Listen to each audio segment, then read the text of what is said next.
الحمدللہ وکفا وسلام علی عبادہ الذین اصطفى اما بعد اعوذ باللہ من الشیطان الرجیم بسم اللہ الرحمن الرحیم اقیموا الصلاة وآتوا الزکاة وارکعوا مع الراکعین صدق اللہ العظیم وقال تعالی فی موضع آخر والذین یکنزون الذهب والفضة ولا ينفقونها في سبیل اللہ فبشرهم بعذاب علیم صدق اللہ العظیم۔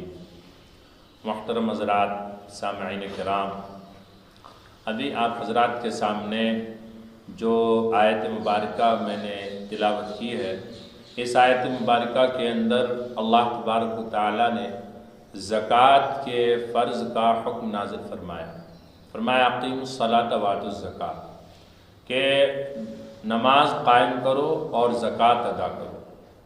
قرآن کریم کے اندر جہاں کہیں بھی نماز کے قائم کرنے کا حکم اللہ تبارک و تعالیٰ نے دیا، وہیں نماز کے ساتھ ساتھ زکوٰۃ ادا کرنے کا حکم بھی اللہ تعالیٰ نے دیا۔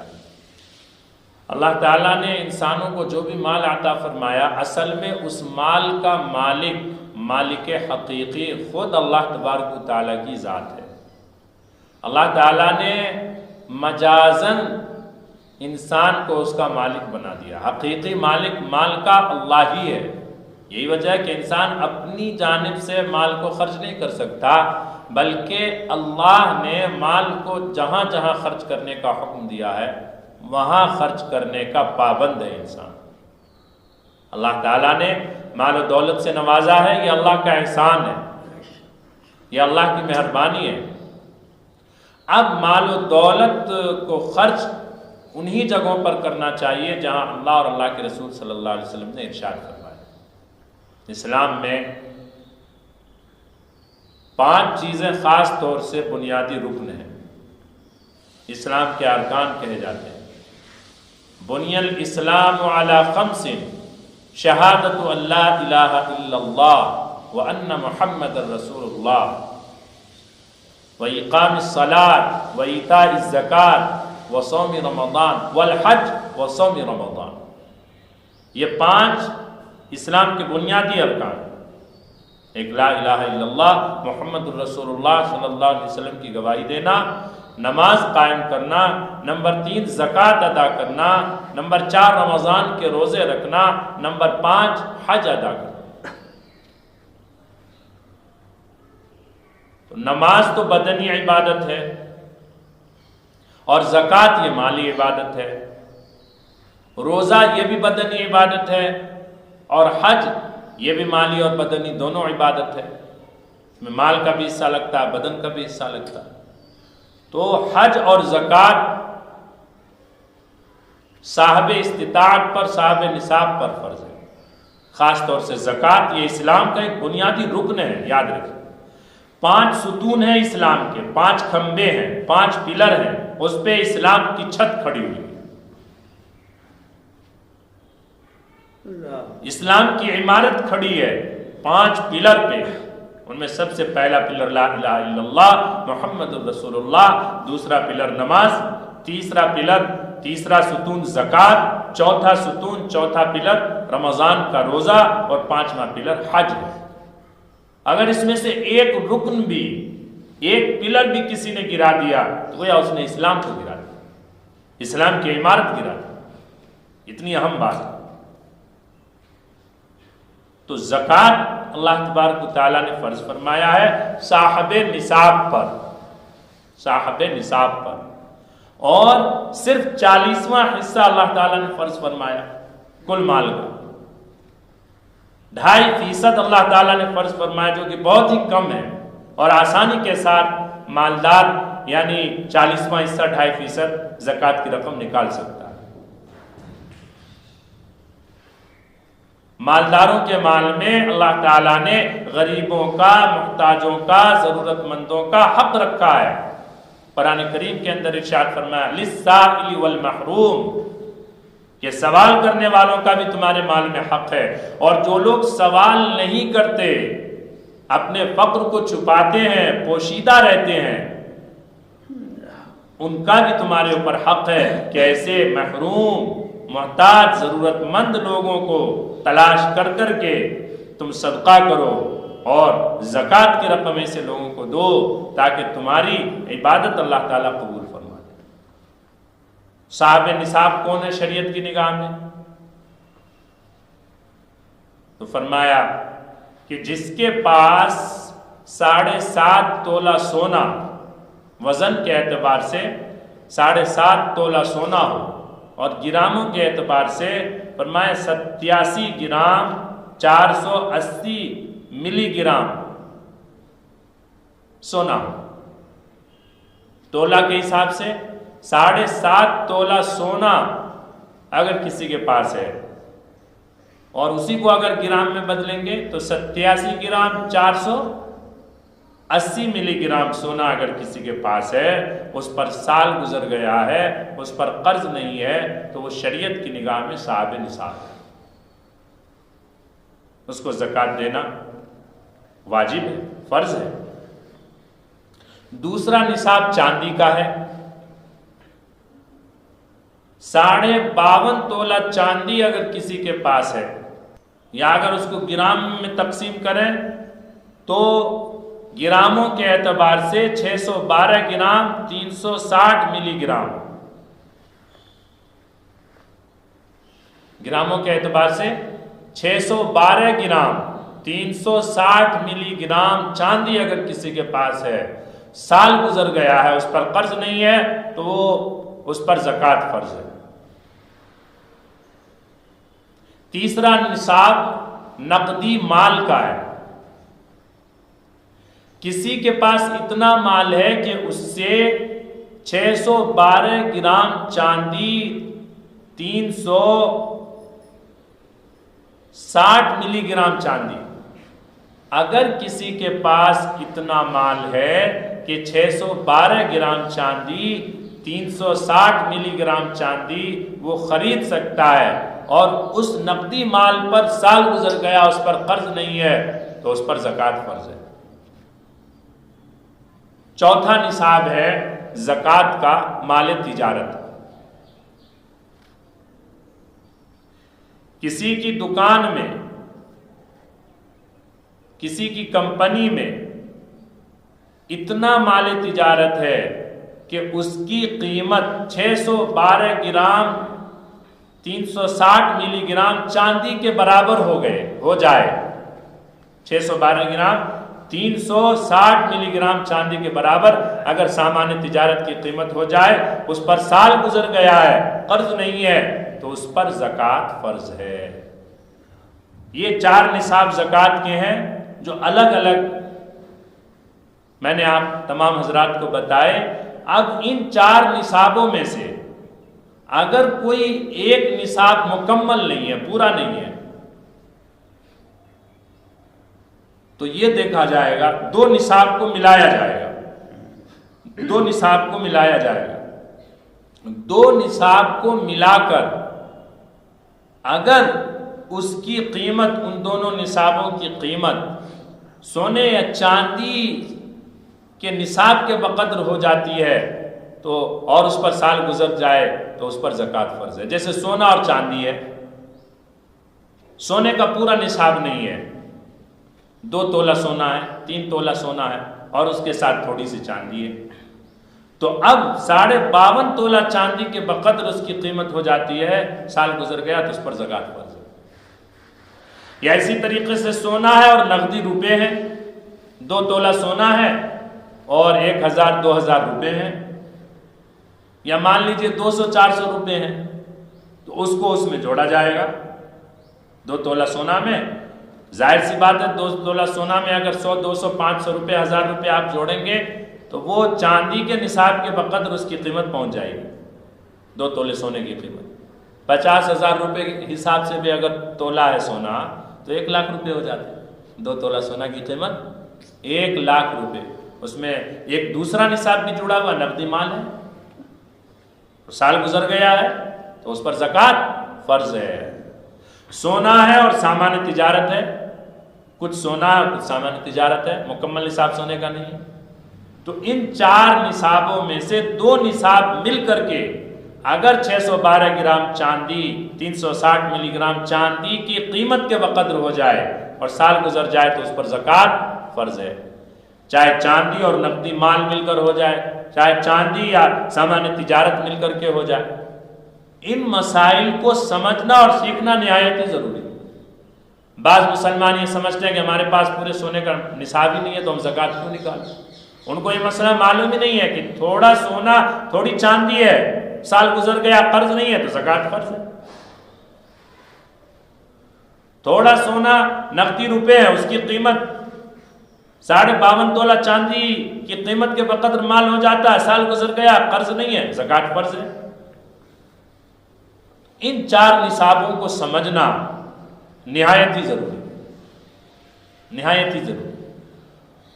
تو اب صاحب نصاب پر اللہ تبارک و تعالیٰ نے زکوٰۃ کو فرض فرمایا ہے، اور صاحب نصاب جو ہے یہ لوگ ہیں۔ 4 نصاب بتائے گئے، ایک سونے کا نصاب، صرف اگر سونا ہے، رتی بھر چاندی نہیں ہے، نقدی روپے نہیں ہے اور سامان تجارت نہیں ہے، صرف سونا ہے تو پھر 7.5 تولہ سونا ہونا ضروری ہے زکوٰۃ کے فرض ہونے کے لیے۔ صرف اگر چاندی ہے، رتی بھر سونا نہیں ہے اور نقدی روپے بھی نہیں ہے اور اسی طریقے سے سامان تجارت بھی نہیں ہے، صرف اگر چاندی ہے تو 52.5 تولہ چاندی کا ہونا ضروری ہے زکوٰۃ کے فرض ہونے کے لیے، سال کا گزرنا ضروری ہے۔ یعنی 612 گرام 360 ملی گرام چاندی کا ہونا ضروری ہے اگر سونا نہیں ہے، نقدی روپے نہیں ہے اور سامان تجارت نہیں ہے۔ صرف اگر روپے ہیں، نقدی روپے ہیں، رتی بھر چاندی نہیں ہے اور کیا کہتے ہیں رتی بھر سونا نہیں ہے اور سامان تجارت نہیں ہے، تو روپے اگر کسی کے پاس اتنے ہیں نقدی روپے کہ جو 612 گرام چاندی 360 ملی گرام چاندی کے قیمت کے بقدر ہو جائے اور سال گزر جائے اس پر قرض نہیں ہے، اس پر زکوٰۃ فرض ہے۔ اسی طریقے سے سامان تجارت کا مسئلہ، جو چیز خریدنے، جو چیز بیچنے کے ارادے سے لی جاتی ہے، مکان ہو، دکان ہو، زمین ہو، پلاٹ ہو، گاڑی ہو، جو فروخت کرنے سے جو چیز لی جاتی ہے، فروخت کرنے کے ارادے سے، بیچنے کے ارادے سے، اس چیز پر اگر سال گزر جائے تو اس پر بھی زکوٰۃ فرض ہے۔ پلاٹ لے لی، زمین لے لی بیچنے کے ارادے سے کہ ابھی لے لیتے ہیں 5 سال کے بعد جو ہے اچھے داموں میں بیچ دیں گے، گاڑی لے لی ابھی لے لیتے ہیں اور پھر بعد میں بیچ دیں گے، گاڑی کا کاروبار کرتے ہیں بہت سارے لوگ، زمین کا کرتے ہیں، دکان مکان کا کرتے ہیں۔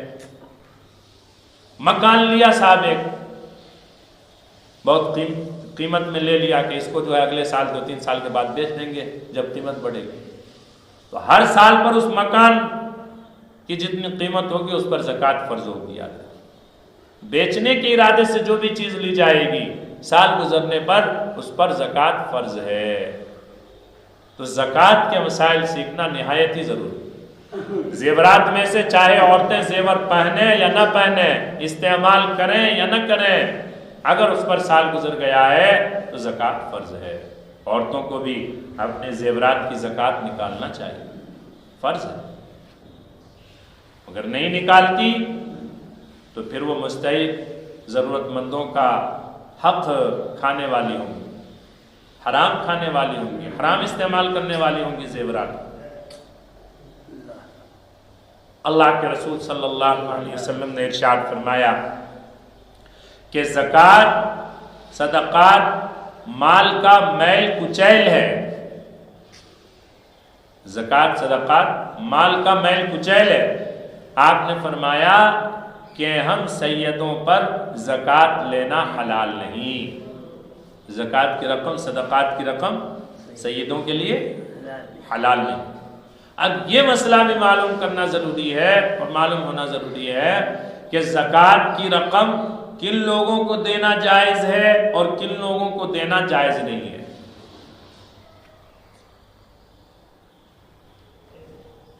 تو اللہ کے رسول صلی اللہ علیہ وسلم کے فرمان کے مطابق سب سے پہلی بات کہ سادات حضرات کو، سید حضرات کو زکوٰۃ کی رقم دینا جائز نہیں۔ خود اللہ کے رسول صلی اللہ علیہ وسلم نے ارشاد فرمایا کہ زکوٰۃ کی رقم سادات کے لیے، ہم سید کے لیے حلال نہیں۔ اب سادات کون لوگ ہیں، سید کون لوگ ہیں، اس کو بھی سمجھنا نہایت ہی ضروری ہے۔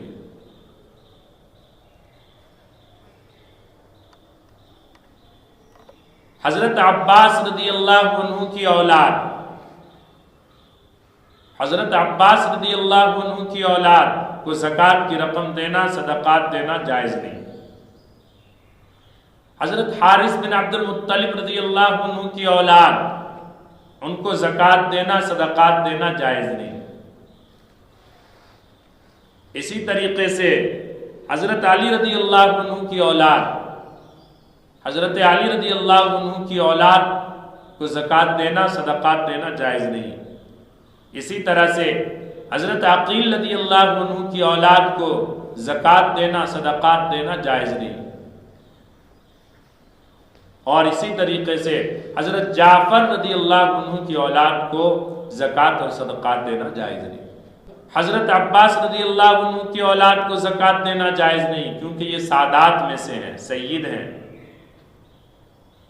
حضرت حارث بن عبد المطلب رضی اللہ عنہ کی اولاد کو زکوٰۃ اور صدقات دینا جائز نہیں، کیونکہ یہ سادات میں سے ہیں، سید ہیں۔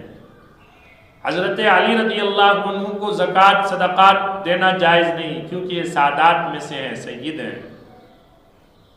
حضرت جعفر رضی اللہ عنہ کو زکوٰۃ اور صدقات، جعفر رضی اللہ عنہ کی اولاد کو زکوٰۃ اور صدقات دینا جائز نہیں، کیونکہ یہ سادات میں سے ہیں، سید ہیں۔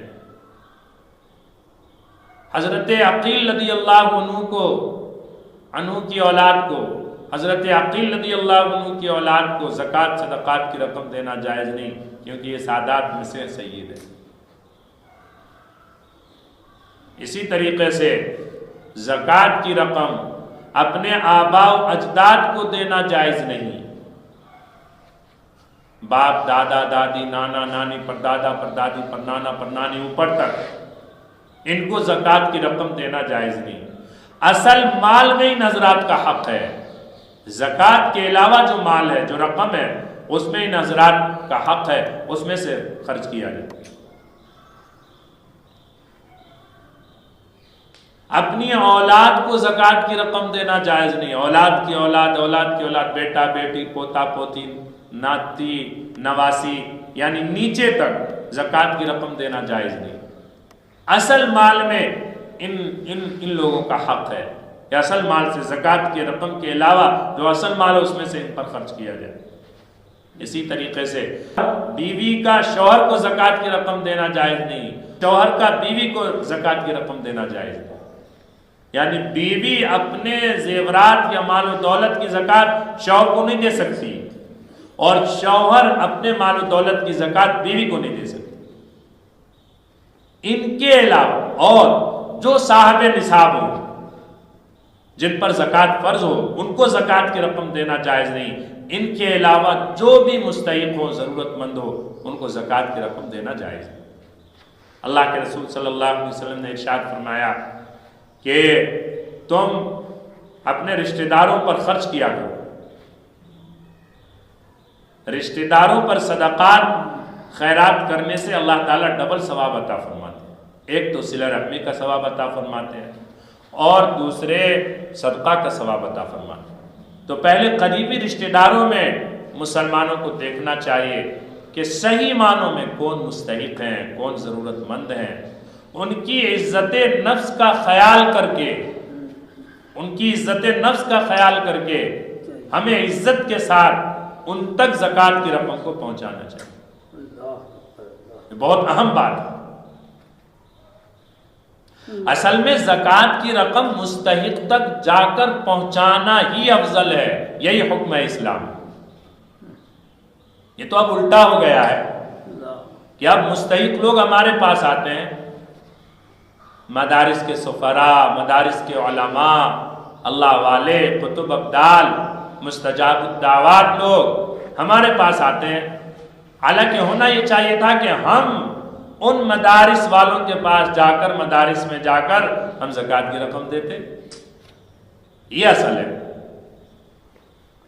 جو بیوہ ہیں، جو مطلقہ ہیں، جو مستحق عورتیں ہیں، وہ ہمارے پاس آتی ہیں یا ہم انہیں گھر بلاتے ہیں، ہونا یہ چاہیے تھا کہ ہم ان کے پاس جائیں اور عزت کے ساتھ زکوٰۃ کی رقم دیں۔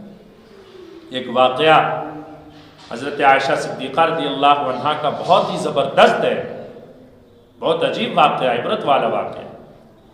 حضرت عائشہ صدیقہ رضی اللہ عنہا نے اپنے بھانجے عروہ بن زبیر رضی اللہ عنہ کو بلایا اور ان کو کچھ زکوٰۃ کی رقم دی آپ نے، اور فرمایا کہ فلاں شخص کو جا کر کے یہ رقم دے دو، لیکن 3 باتوں کا خیال رکھو۔ اما عائشہ صدیقہ رضی اللہ عنہ فرماتی ہے، سب سے پہلی بات یہ کہ تم ان سے میرا سلام عرض مت کرنا، دوسری بات یہ کہ تم ان سے دعا کی درخواست مت کرنا، تیسری بات یہ کہ ان کے ہاتھ میں یہ زکوٰۃ کی رقم مت دینا، بلکہ بستر وغیرہ پر جہاں کہیں بھی ہو وہاں پہ رکھ دینا خاموشی سے۔ عروہ بن زبیر رضی اللہ عنہ ان ہدایت کے مطابق گئے اور اس شخص کو وہ زکوٰۃ کی رقم اس کے پاس بیٹھے اور اس کے بستر پر رکھ کر کے واپس آ گئے۔ آنے کے بعد اما عائشہ صدیقہ رضی اللہ عنہا سے انہوں نے سوال کر لیا، پوچھ لیا کہ آپ نے یہ 3 ہدایات کیوں ہمیں دی تھی، اس کی وجہ کیا تھی؟ سننے والی بات، غور کرنے والی بات ہے مسلمانوں، اور دل کی صفائی اور قلب کی صفائی کی بات ہے۔ اما عائشہ صدیقہ رضی اللہ عنہا فرماتی ہیں، میں نے جو تم سے یہ کہا کہ تم میرا سلام عرض مت کرنا اس سے، اس لیے کہ میں اس زکوٰۃ کی رقم دینے کے بدلے میں، دینے کے عوض میں اس سے کچھ نیکی نہیں چاہتی، اس کا اجر اور اس کا بدلہ تو اللہ ہمیں دے گا، اللہ تعالیٰ اس کا بدلہ مجھے دے گا، اور میں نے دعا کی درخواست بھی اسی لیے نہیں کروائی کہ میں اس سے کچھ نیکی لے لوں اس زکوٰۃ کی رقم کے عوض میں، اس کے بدلے میں کوئی نیکی نہیں چاہتی تھی اس بندے سے، اس لیے میں نے سلام کا بھی منع کر دیا، دعا کا بھی منع کر دیا، اور تیسری بات جو سب سے اہم ہے کہ میں نے کہا تم اس کے ہاتھ میں مت دینا زکوٰۃ کی رقم، بلکہ کہیں بستر وغیرہ کے نیچے رکھ دینا۔ یہ اس لیے میں نے تم سے کہا کہ جب کوئی بندہ کسی انسان کو ہاتھ میں زکوٰۃ صدقات کی رقم دیتا ہے تو اس کو اپنے اوپر تھوڑی سی یعنی غیرت آتی ہے، اس کی تھوڑی سی بے عزتی ہوتی ہے اپنے آپ میں کہ میں ایسا ہوں کہ میرا ہاتھ نیچے ہے، میں لینے والا ہوں، اور اس کے دل میں یہ خیال آتا ہے اور یہ سوچتا ہے کہ اے اللہ کب میں دینے والا بنوں گا، کب میرا ہاتھ جو ہے اوپر رہے گا، کب میرا ہاتھ اوپر آئے گا۔ تو اس کو اس کی ذلت سے بچانے کے لیے میں نے تمہیں یہ کہا کہ تم اس کے ہاتھ میں زکوٰۃ کی رقم مت دینا، بلکہ بستر وغیرہ پہ کی۔ تو زکوٰۃ کی رقم دینے والوں کو چاہیے، افضل تو یہی ہے کہ وہ مستحق ضرورت مند تک جا کر اور عزت احترام کے ساتھ ان کو زکوٰۃ کی رقم دیں، ان کی عزت، ان کا ادب احترام دلوں میں، کیونکہ اس زکوٰۃ کی رقم سے اللہ آپ سے راضی ہو رہا ہے، آپ کی عبادت قبول ہو رہی ہے۔ جس طریقے سے ہم نماز ادا کرتے ہیں تو نماز جس جگہ ادا کرتے ہیں مسجد میں، جس جا نماز پر نماز ادا کرتے ہیں اس کا ادب احترام کرتے ہیں، مسجد کا ادب احترام کرتے ہیں، چٹائی کا ادب احترام کرتے ہیں، کیونکہ وہاں پہ ہم نماز ادا کر رہے ہیں۔ اسی طریقے سے جو مستحق ضرورت مند لوگ ہیں ان کو جب ہم زکوٰۃ کی رقم دیتے ہیں تو گویا اس کی وجہ سے ہماری عبادت قبول ہوتی ہے، اس لیے ان کا ادب احترام نہایت ہی ضروری ہے۔ بعض لوگ مستحق ضرورت مند لوگوں کو حقیر سمجھتے ہیں، بعض لوگ علماء اور مدارس کے سفراء کو حقیر سمجھتے ہیں، یہ بہت بڑا گناہ ہے، یاد رکھیں۔ ضرورت مند مستحق لوگوں کی قدردانی کرنا چاہیے، اور خاص طور سے مدارس اسلامیہ اور علماء اور سفراء کی قدردانی کرنی چاہیے کہ ان کا احسان ہے کہ ہمارے پاس آ رہے ہیں، زکوٰۃ کی رقم وصول کر کے جا رہے ہیں، ورنہ ہمیں ان کے پاس جا کر کے زکوٰۃ کی رقم دینی چاہیے۔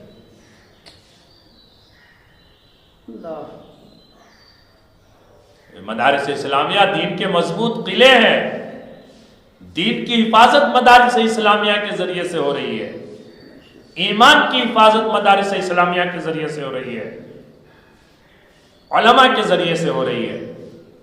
اس لیے خاص طور سے رمضان کے مہینے میں جو سفراء آتے ہیں اس میں بڑے بڑے اللہ والے بھی ہوتے ہیں، بعض قطب ابدال بھی ہوتے ہیں، بعض مستجاب الدعا بھی ہوتے ہیں، روزے کی حالت میں ان کا ادب احترام کرنا، ان کے ساتھ عزت سے پیش آنا، اور اپنی حیثیت کے مطابق ان کی مہمان نوازی کرنا، اپنے گھر مکان اور مسجدوں کے اندر ان علماء کو ٹھہرانا، یہ عبادت ہے، ان سفراء کو ٹھہرانا عبادت ہے۔ بعض مسلمان بار بار چکر لگواتے ہیں ان علماء اور سفراء کو رمضان کے مبارک مہینے میں روزے کی حالت ہے کہ آج نہیں آنا، کل آنا ہے، پرسوں آنا۔ اس طرح سے علماء کو، سفراء کو، اللہ والوں کو پریشان نہیں کرنا چاہیے، اس سے بچنا چاہیے۔ اللہ کے رسول صلی اللہ علیہ وسلم نے ارشاد فرمایا کہ رشتہ داروں پر خرچ کرنے سے ڈبل ثواب اللہ تعالیٰ عطا فرماتے ہیں، ایک تو صلہ رحمی کا اور دوسرا صدقے کا۔ اسی طریقے سے مدارس اسلامیہ میں، جن مدارس اسلامیہ کے اندر مستحق ضرورت مند بچے رہتے ہیں، کھاتے ہیں، پیتے ہیں، قیام و طعام کا انتظام ہوتا ہے، وہاں پر بھی خرچ کرنے سے ڈبل ثواب ملتا ہے، ایک تو صدقہ کرنے کا ثواب اور دوسرے دین کی حفاظت کا ثواب، دین کی تحفظ کا ثواب۔ یہ مدارس اسلامیہ بہت بڑا کام انجام دے رہے ہیں، اس لیے دل کھول کر اس ماہ مبارک کے اندر مسلمانوں کو، صاحب نصاب کو چاہیے کہ وہ مدارس اسلامیہ کی بھرپور مدد کریں اور مدارس اسلامیہ سے آنے والے علماء اور سفراء کی قدردانی کریں اور ان کا ادب احترام کریں۔ اللہ تبارک و تعالیٰ مجھ کو اور آپ سب کو، پوری امت کو کہنے سننے سے زیادہ عمل کی توفیق نصیب فرمائے۔ وآخر دعوانا الحمدللہ۔